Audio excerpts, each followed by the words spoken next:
the Akashic Records are. The collection of all information, knowledge, experience, beliefs your soul has had across all lifetimes. The keepers of the records have generally not had a human incarnation. It's occasionally difficult to interact with them because they don't understand some of our human emotions or idioms or how information is easily transmitted by humans. It's a translation issue oftentimes when you're speaking with them. But the keepers of the records are unique to each of us, has our own. It's a specific energy that is designed to be a filter for us to access the information that serves us, but not to access information that would cause further trauma or information that could be used or would be used in any way that wasn't for the greater good. And the Arc are the universal keepers of the record.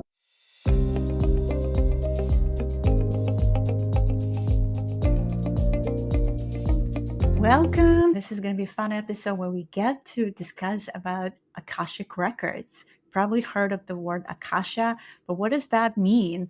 And how can we connect to our own records? What are those psychic skills that we need to develop? And I have beautiful guests today with me, Jami Hearn.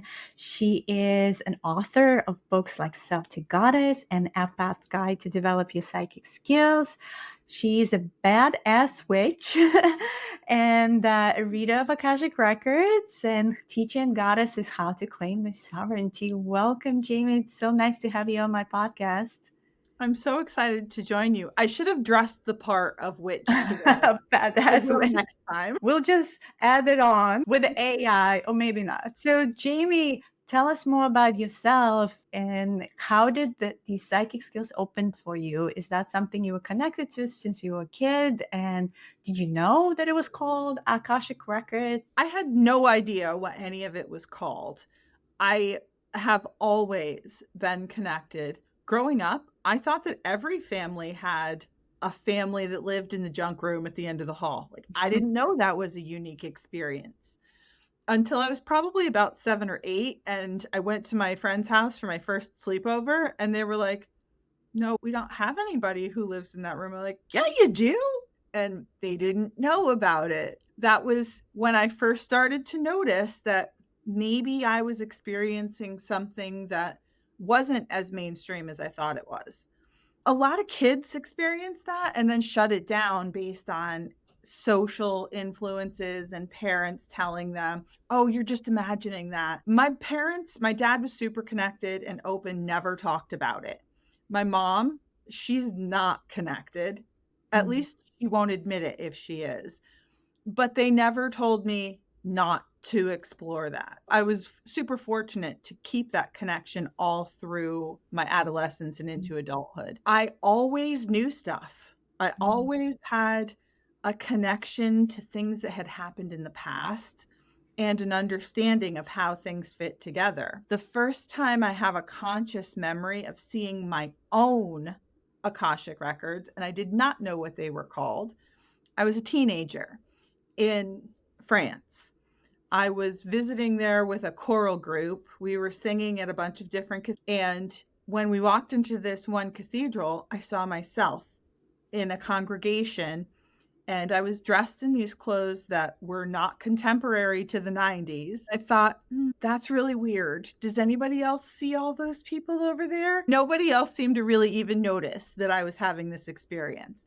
I was sure that I was probably having a break with reality and there was something definitely wrong with me and I was probably going home in a straitjacket. So I didn't tell anyone that was with me what my experience was. When I got home, I was like, so I saw myself in a cathedral in France and I was participating in a Latin mass, and I'm not even Catholic in this lifetime, so I wouldn't know the routine of a mass or how to participate. It wasn't until I was in my 30s that it all fell into place. I was at a seminar, and it was a thrown together at somebody's house event, and this woman was talking about the Akashic Records. In that moment, I had a light bulb. I was like, oh, that's what I've been experiencing. It means Out of the substance of nothing comes everything. That's what the Akashic Records are. It is the collection of all information, knowledge, experience, beliefs your soul has had across all lifetimes. People aren't the only things that have records. Animals have records, places have records, events Right. have records. So it's really an energetic collection of everything. It is the ultimate library of all. A lot of people hear growing up in a religious context about the book of deeds, or there's a recording of all the things you do, good and bad. That's effectively what the records are, but they're so much more than just the things you do. So they are Earth records. My understanding there is galactic records. I know myself. I'm galactic historian. I'm constantly collecting the galactic records through my sessions. There's different also layers of these collective consciousnesses that are Yes. stored.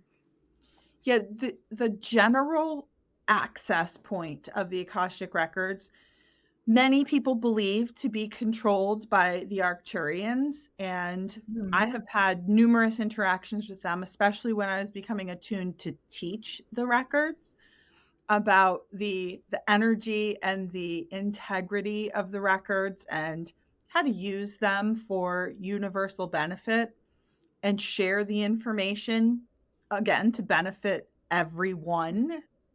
They also bring through a lot of teaching about the idea of one and the law of one. So they're highly integrated into the fabric of universal benefit for everyone.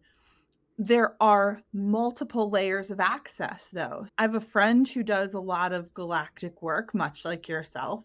Mhm. And when we go into her records, it's not the normal records that I go into because she's got a different veil of consciousness that she's experiencing her records through.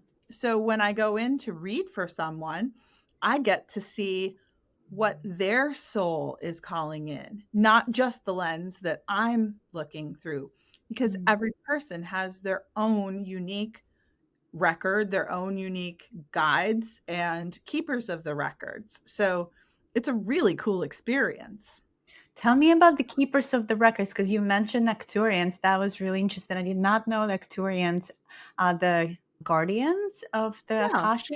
I've heard that the soul actually moves into the Arcturian gardens to rest. So there is that in between space that Arcturians keep in for others, which makes sense because they are high frequency beings in this galaxy. Who are the keepers? So the keepers of the records have generally not had a human incarnation. It's occasionally difficult to interact with them because they don't understand some of our human emotions or idioms or how information is easily transmitted by humans. It's a translation issue oftentimes when you're speaking with them.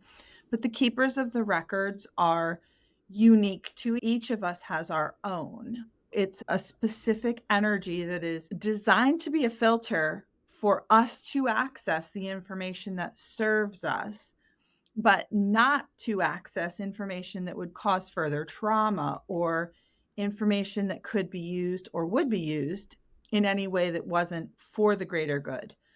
And the ARC are the universal keepers of the record. So they're the overarching gatekeepers when it comes to who can access, how they access, and what it's for. Fascinating. Can anyone access their records or do they need to have intermediary? There are many techniques to accessing your records. Everyone has the capacity to do. It's your information, so Mhm. you have access to it. Some people get a little caught up in the idea of it being separate from themselves.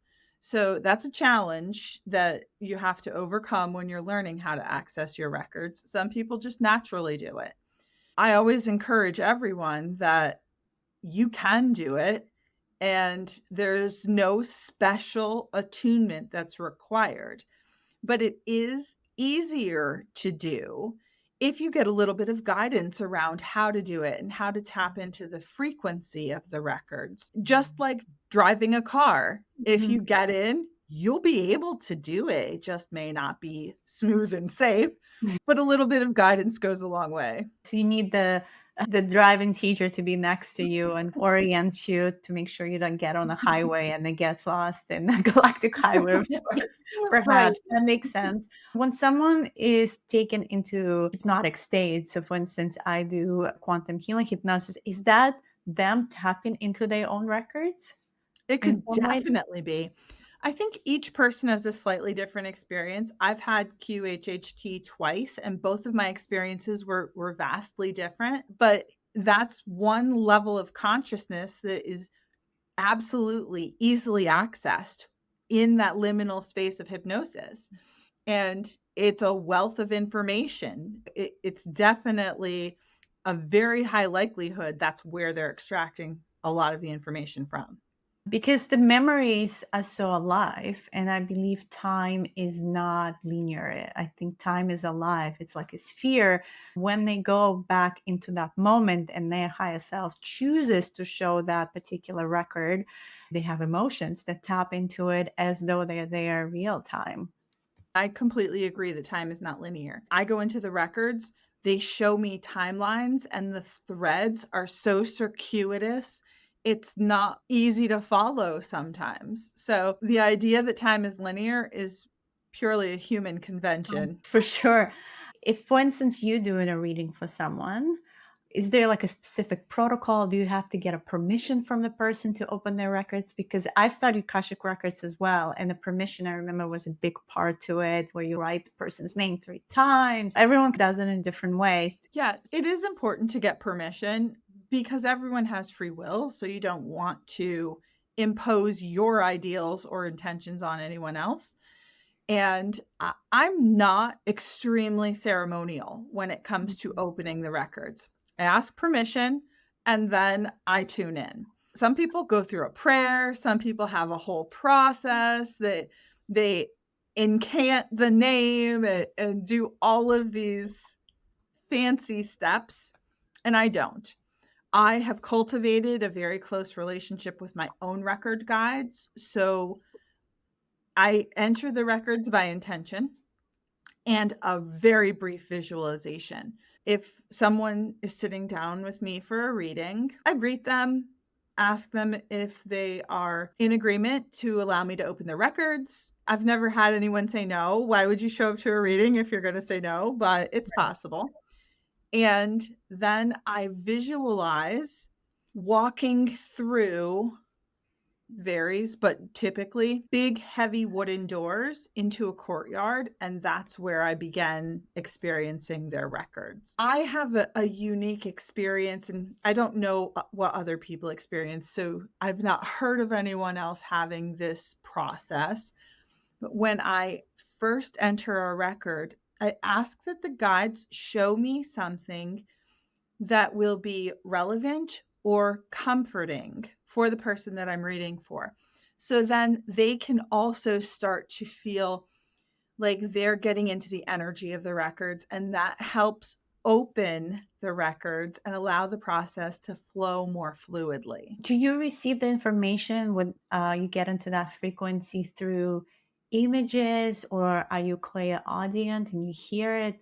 Like, what's your process? I know everyone receives information differently, but a visual is important in getting like more details around the record. For me, I receive most information visually, Mhm. or I'm also claircognizant. I do hear things sometimes. Occasionally, I will smell and taste things, but those are not my strongest clairs.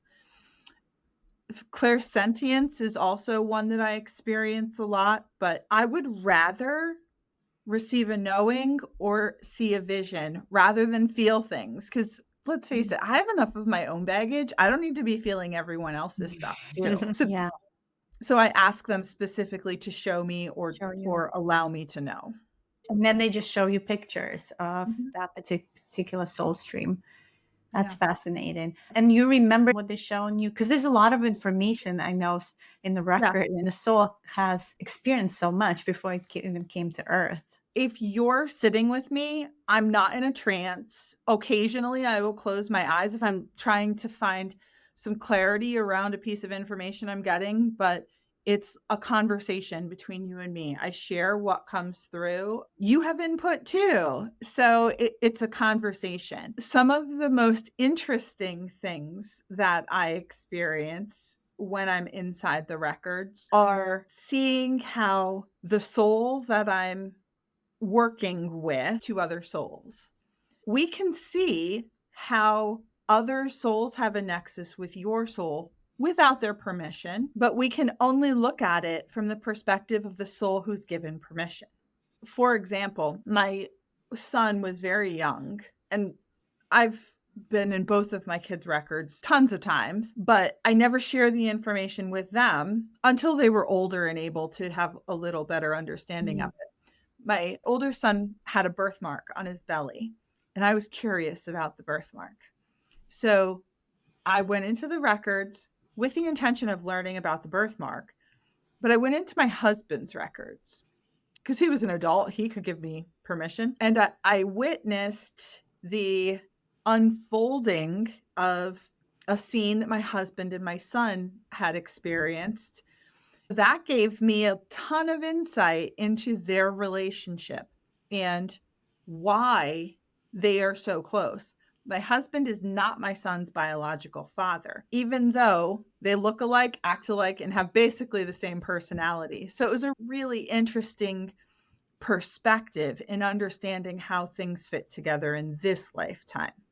According to Dolores Cannon, we all travel together in the same soul groups and we all have soul contracts. And if we haven't fulfilled the contracts, we keep coming back again and again to fulfill them again and again. So usually when I start my QC sessions, I always interview and ask, what's your cast of characters? Who are your kids? Who's your husband? Like, are there other friends that you know are kind of important? And maybe perhaps you've traveled with them before, because they might show up in previous lifetimes, and it's good to know who they are.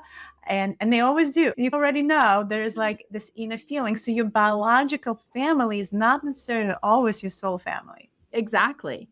And it's interesting how they show up in different roles. Mm-hmm. My one son, he and I have had a couple of lifetimes as mother and son, and I almost died having him in this lifetime. Mm-hmm. And I consciously recall making the choice not to cross over because we had stuff we had to clean up. Not going to do this again. Let's fix it. Let's do this now. Or we're going to return back again and again, right? That's interesting. So you actually know you had a past life together where you had to rework things. My kid actually is first timer, but it is a contract that is actually a galactic contract. It's interesting that finally now in this lifetime, I get to manifest him. But I had so many strong visions of him right away when I met his father. And his father also is a very old galactic history type of soul contract, many lifetimes. These new souls also very interesting how they coming in and trying to figure themselves out in this reality. My grandson is a new soul, and it's been really interesting witnessing the soul seeding and him trying to find his footing in this chaotic energy. I don't know what I bargained for here, but it's a little lot for them. I see him escaping in the game world. This is too slow. These new children and the specific vibration they're bringing in. I know for me, it was a test. I had to match my vibrational frequency in 2012 to bring him in. And in last podcast, we talked about another wave of children that might be even telepathic. So I'm curious, with your experience, have you had a reading of these new children, how their records would look like? yeah, I haven't. I'm curious to You should do my kid then, because I can see a little bit, but not so far. So maybe it's good when it's not a mom, because I'm very curious as well. It is harder when it's your kid, naturally. Very similar to when you're going into your own records, because you have that human emotional attachment Mm. to the information and the outcome and how it all fits together. So, yeah, it definitely is different to do someone not related to you. That's a good point about the outcome. So do you recommend for people to know the records in terms of the future? Would you ever tell someone about what's coming? There's obviously free will and choices, but Mhm. they might tweak the decision making based on the reading they received. Definitely. So sometimes people do ask about Mhm. future events, and I will share with them what thread has the most probability of occurring based on the choices they've made up to this point. But I always reinforce that they can change that probability with any actions that are not in alignment with that probability. Mm. So if they don't like the answer, then change what you're doing to shift that outcome. It's a pretty powerful perspective to recognize that a 1 degree shift here puts you in a completely different position at that outcome point. There's like different timelines and different potentialities. So nothing is Yes. really set in stone. You can change potentially by knowing as well. It depends on your soul alignment and the mission, if it's an alignment to where you need to be and trajectory you need to be. Sometimes, and maybe you answered my question, when I try to see, they're not showing me because they don't want me to know. So I don't perhaps make a decision that will influence the outcome. Yeah, and that the guides are pretty intentional. If there's something that they feel will not be of service to you and your soul at this point, they won't share the information. I have also a time or two experienced them telling me that I was not the person who should share this information with them. So they So won't tell interesting. me. Is that because they needed a level of trust of the information, or why it wasn't the time yet? They were not ready for it. Typically they're not ready for it. Mm. But the instances where they told me that I was not the person to share the information, it was because I was involved in some capacity, either in this lifetime or in an alternate dimension. Oh, that's fascinating. There's so many layers upon layers. Is that something that as they open up their psychic abilities, they'll be able to tap in? Or do you feel like with all these transhumanistic agendas that are happening, some people also might be more disconnected, relying on other sources like Neuralinks? I think both are within the realm of possibility and potentiality because those people who are stepping more into their soul's truth and aligning with their true power and connection are easily going to be able to access their records and use the records for growth and continued ascension. And those who are separate from that, the separation will continue to widen. I keep on seeing this too, some call organic timeline, transhumanistic timeline, where we will have this differentiator. Those who are living on the land, connected to the land and to the higher self and the records, and those who are completely in cyborg type of reality. And they exist, I mean, Yeah, I've actually experienced a stronger call to plants and trees and learning about how our relationship can be symbiotic with nature. yeah, very strongly.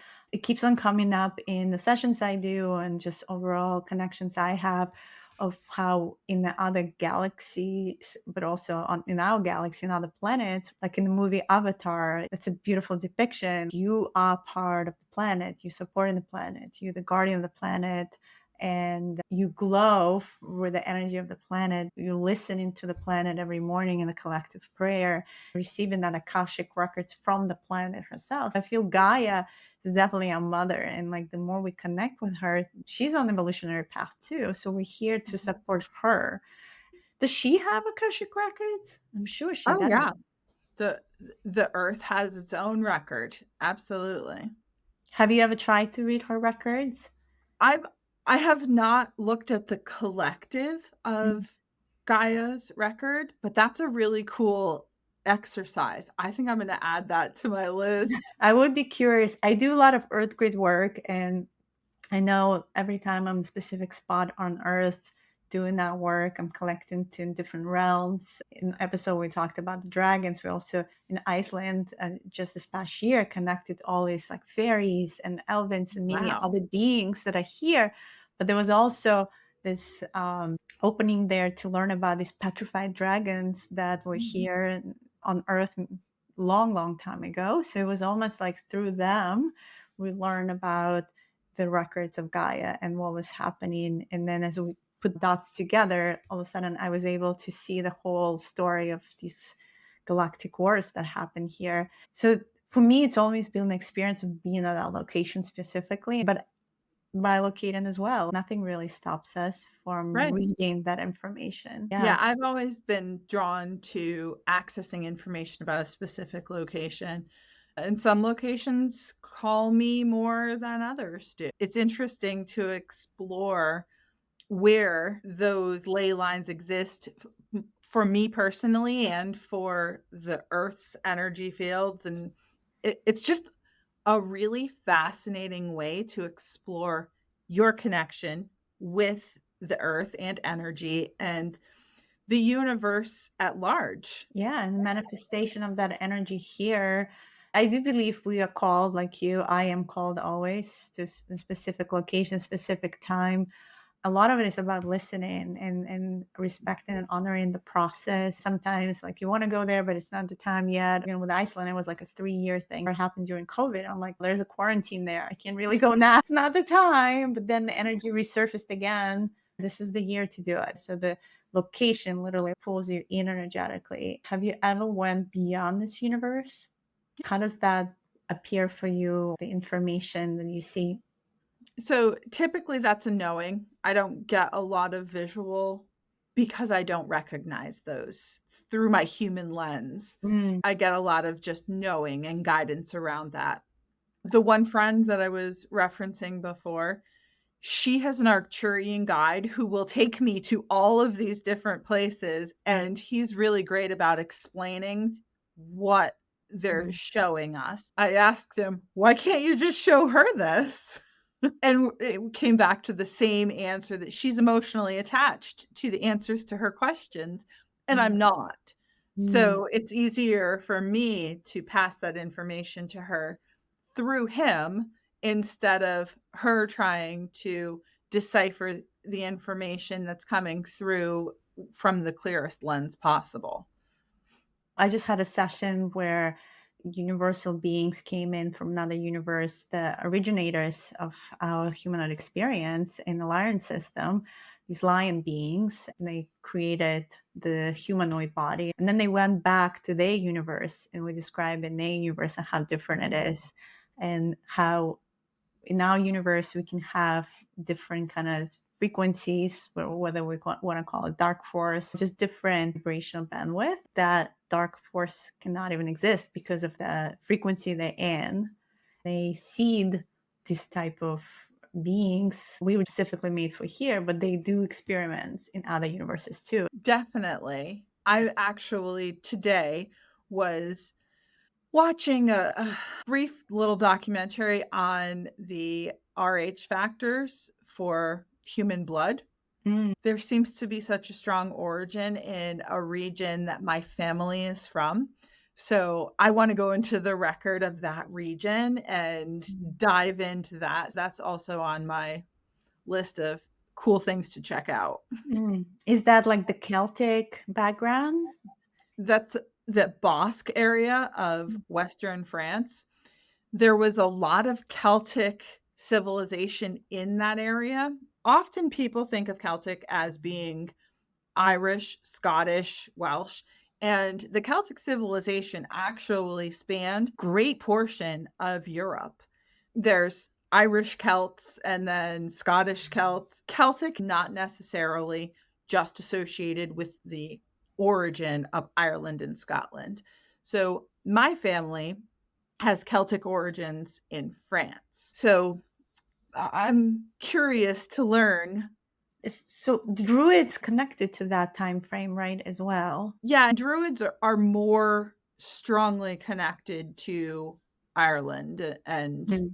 and the traditional idea of where Celts originated. They were much more spread out throughout Europe and had these hidden mystery schools. Yeah, and they're just now garnering the knowledge of how widespread it really was. So you think it's also correlated to the bloodline as well. And I feel like there's a connection, so I definitely want to explore that. I know from galactic perspective, it was always genetic engineering that was done even back then to create the different humanoid races. And that's off our planet Earth. I think it's continuation of that experimentation that was done here. I know during Atlantis timeline, they did a lot of engineering as well, tampering with DNA, and all of that has happened. And we do have that in our cellular memory somewhere.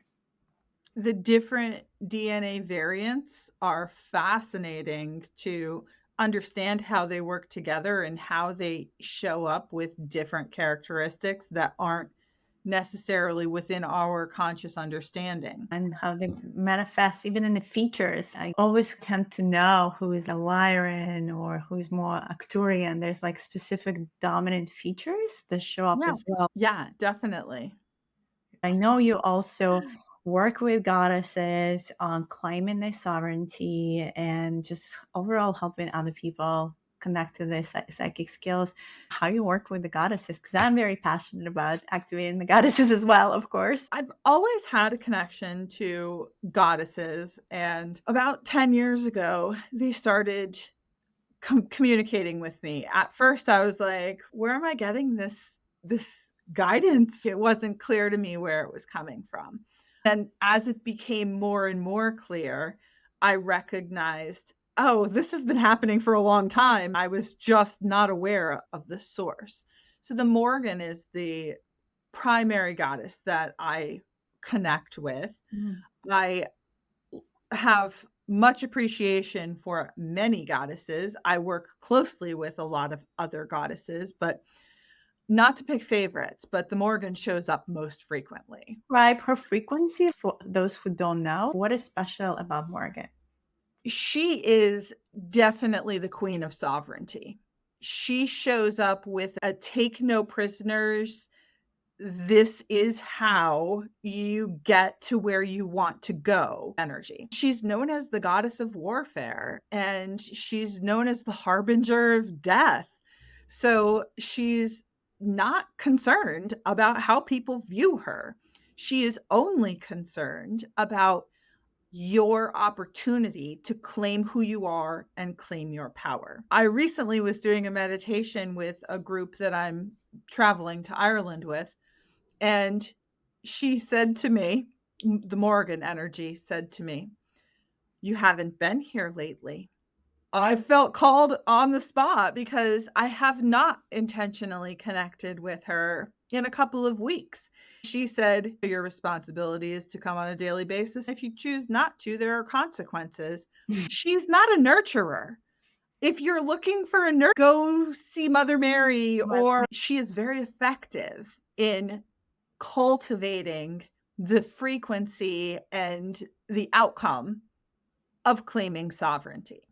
That's one of my passions, and that's what I work with a ton of clients about, is finding the space where you feel comfortable to step into your own sovereignty and claim your power that has been stripped from us for millennia. I won't get on that soapbox today. It's very interesting because I embody the frequency of Sekhmet, which is more Egyptian goddess, but she has the same type of badass energy as well. You're totally right about that. Yet she's a nurturer too. She goes both ways. She's very fire-esque. She's also can be the fertility goddess. There's varying schools of thought on Morgan being represented as the goddess of sexuality or the goddess of fertility. The traditional Irish thought is not with seeing her in that light, but who's to say who's right? It is absolutely a personal experience, and how you perceive your connection with the goddess is right for you. I'm not here to tell anyone that their experience is wrong or inaccurate. I'm just here to lead you on an experience to create your own connection and come to your own conclusions, which is part of the journey to sovereignty. You make it your own, and however that resonates with you. Is there such a thing as Akashic Records for these frequencies, these goddesses? I'm sure that At some point there was, but that's a guarded element at this point. If there's some intersection of my record with them, I can access that. Mm, If there is not, then I have to invoke them mm. to bring me the information I'm looking for. Yeah. Is your understanding that they are like avatar consciousnesses that walk the earth at some point and reincarnated perhaps in a body and now can be invoked by us and work by us because they are the closest to earth? Yes.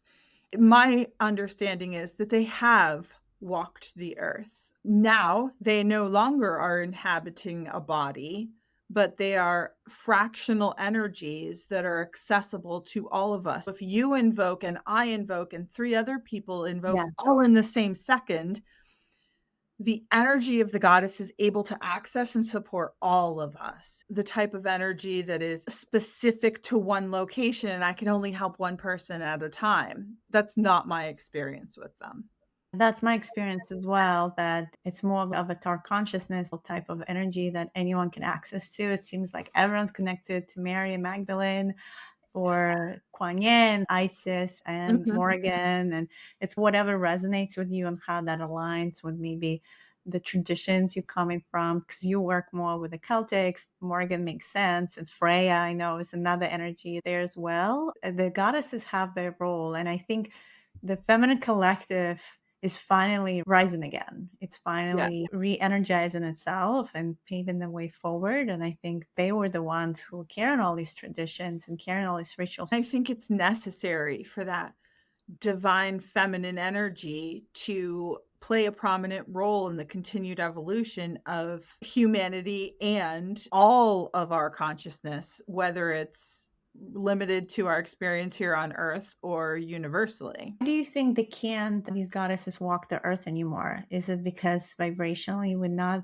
necessarily supporting that type of manifestation? Is it possible in the future, maybe, when it's the right time? I can't say that would never happen, but from the perspective of access, they're universally available to support the raising the high water mark Mm. for all of us who are creating the new earth. And if they were incarnated in a body, that would make them less accessible to the population and spirit and soul in general. So they're more accessible when they're in that form. I see actually that happening with some spirits. Some of them are leaving because they're not ready for the transition that's happening, but others are leaving to actually support from the other side. And there has been a pretty significant mass exit recently. Absolutely. Between COVID and everything else, yes. Yeah, in a short time frame. I had 6 people who were very close to me in a 10-day period pass out of this body, and it continues to happen. Yeah. What's your assessment of that? You think it's the support of the transition? Actually, some souls were like, "Okay, this is a little much for me. I'm out." And other souls are recognizing that they have more to contribute if Mm. they transition and support from an energetic perspective. We signed up to be in this really interesting influx moment on Yeah. in galactic history in general, and with all the predictions that are happening right now about the next 3-4 years. We're not even looking that far out. Have you Right. received anything from the records about the future of humanity and especially this new earth creation that's happening? My attention has been drawn to the speed at how things are developing and evolving and how that is going to continue increasing. So the speed towards singularity is going to increase? The speed of universal ascension. Mm, As we are moving toward the new earth paradigm, mhm. process of moving is what's speeding up for us. And there are certain energies that are being called in to continue supporting that. And there are other energies that are being called in as a distraction to that. For sure. And just solar flares in this last few weeks, people have been experiencing so many ascension symptoms, as some people call them.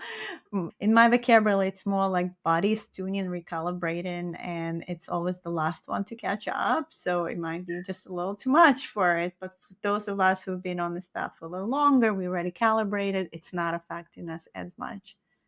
I've noticed even in the last week, a number of people commenting on how the last full moon cycle really affected them more than many others.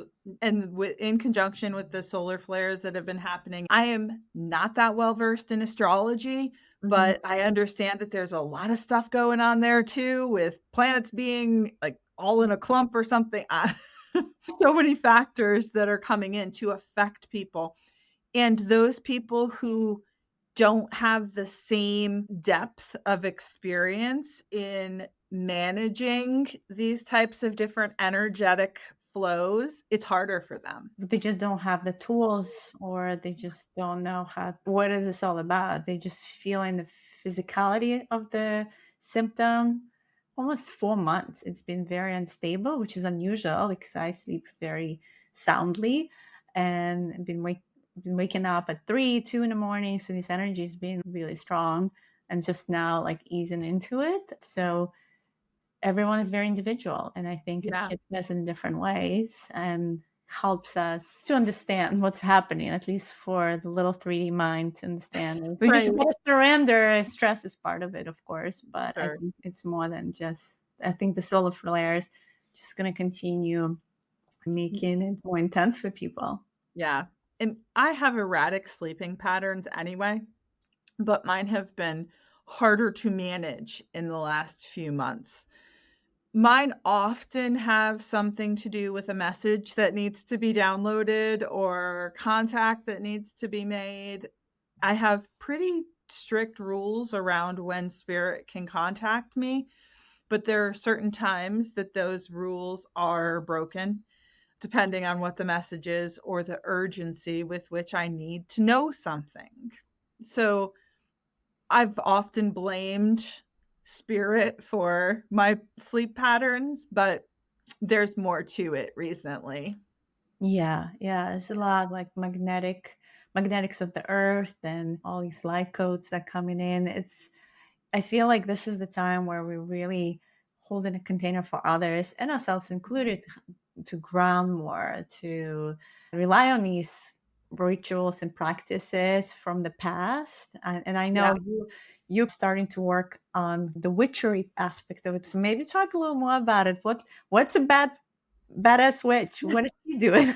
I'm hanging out with the Morgan is what I do. So And she is a badass witch. So. I have started to cultivate a community of other women who are seeking to source power within themselves. So we do so through local coven. And I was telling you that we're expanding it to include online rituals because I want to be able to connect with the people that are here to connect with me, not just three of my neighbors and their cool sisters.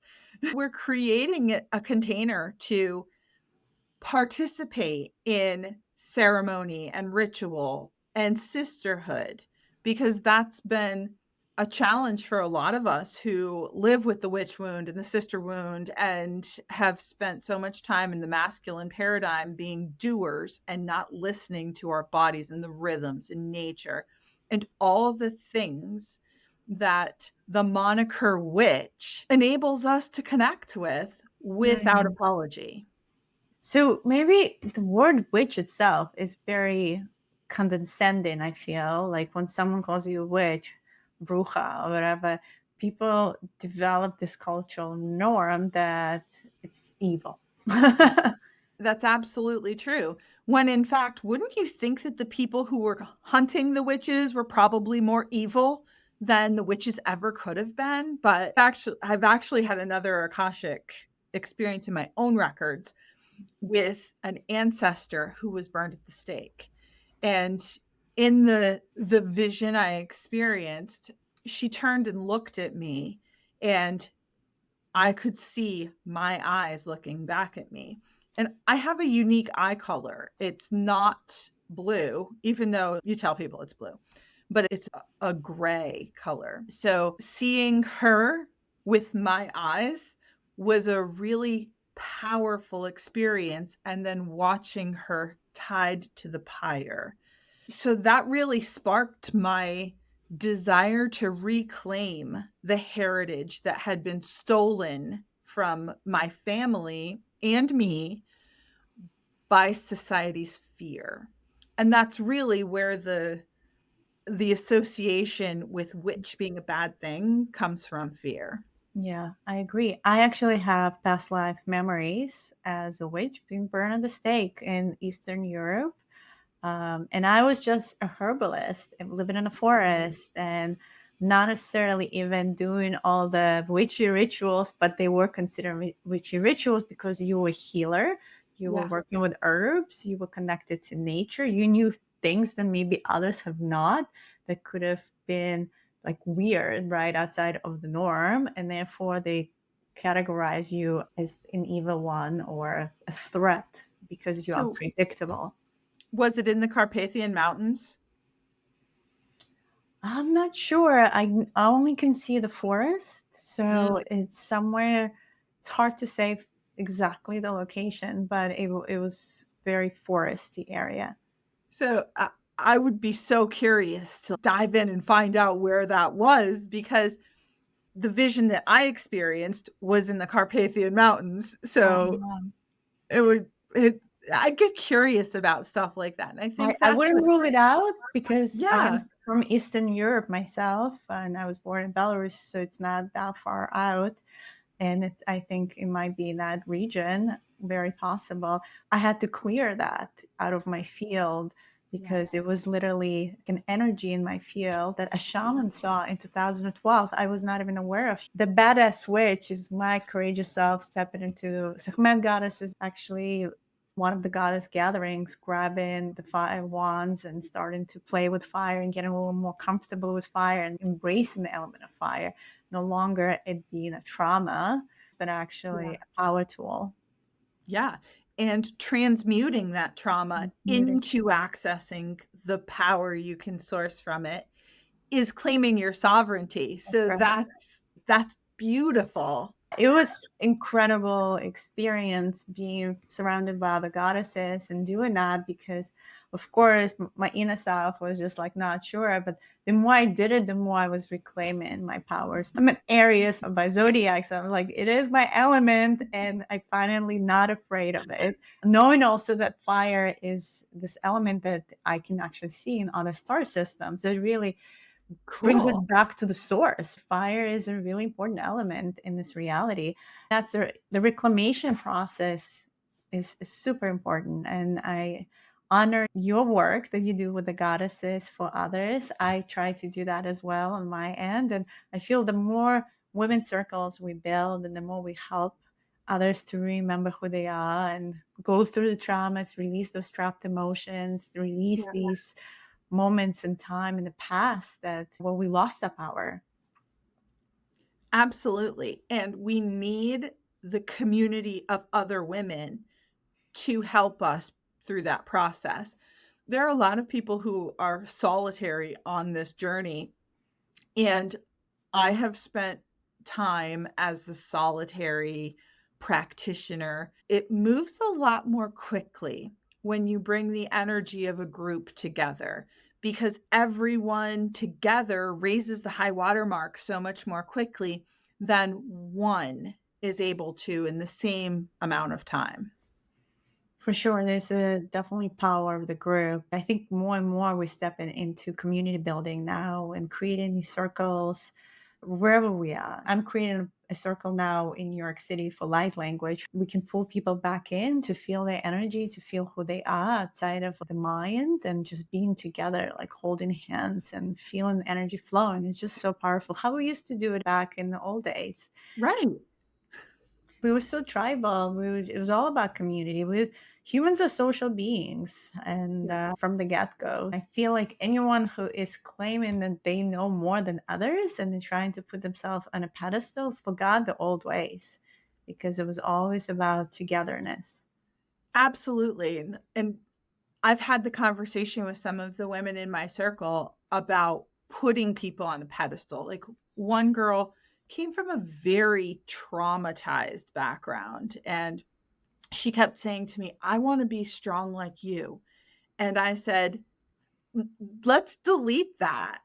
Let's create strong you, not like me, but you, the strong version of you. And she was like, oh, that's a really cool concept. Can we try that? Yeah, It's powerful for her to recognize that there's no separation between her and me. I just have a different expression than she has at this point. And giving her the permission to find it within herself was all she needed. that's the reclamation, right? It's not outside of yourself, it is within you. Then when you find within you, then you can share from that place with others instead of depending on someone to give it to you. And it's the same with love. It's finding the love within you. And then from that cup, you can give it to others versus running around and just doing service work, but not really taking care of yourself. And I see that a lot as well happening in the spiritual community where people are just service, but not really doing their own inner work.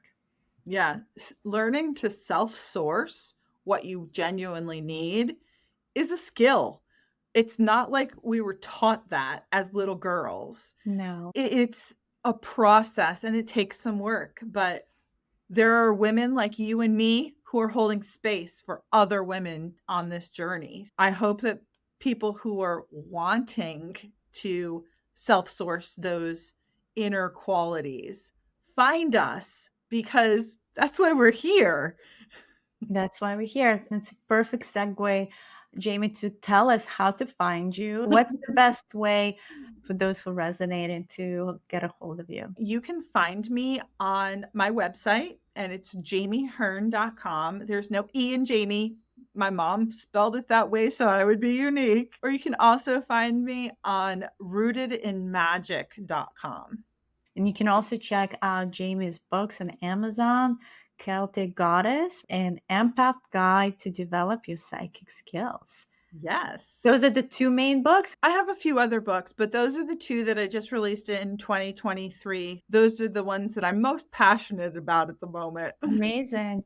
I'm excited to get those books. Thank you so much. This was such a pleasure. What a beautiful conversation. We tapped into so many different topics. And this is just a reminder that all of you who are listening and tuning in have access to these psychic skills. You can open your own records. And if you're interested in doing readings with Jamie, check her out on her website and just continue expanding and being curious and connecting to your soul. Thank you so much. Thank you for having me. It's been so nice connecting with you. Thanks for watching. Click on one of the videos below to see our other episodes and don't forget to subscribe.